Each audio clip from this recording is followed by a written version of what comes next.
Benar tak? Kena terima lah. Kita yang insan terpilih. Kalau dia bagi. Bila tu dah terjadi lah. Nak ke depan, kita kena teruskan juga. Sebab kita nak hidup. Jadi yang mana sumbangan apa semua yang ada ni, kami syukur sangat. Allah punya hati. Dan nampak kami. Allah je yang balas kita.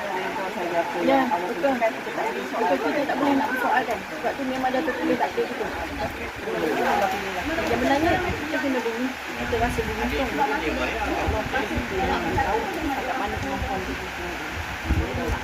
Tak sampai ke tahap redha tu. Lalu pahit. Ada rasa kita. Ya. Sebab tu kita rasa hidup. Sebab ada rasa syukur tu kita kena bagi dapat redha. Kita tahu yang semua ni dan yang menyumbang ni pun dia rasa terpanggil sebab tu semua jentik dia Allah. Itu bahagian rezeki dia. Dia bagi sampai je ni. Kami doa insya-Allah semua dipermudahkan. Terima kasih Tuan. Terima kasih sangat. Semua ada bahagian masing-masing. Semua Allah punya kuasa. Terima kasih banyak-banyak.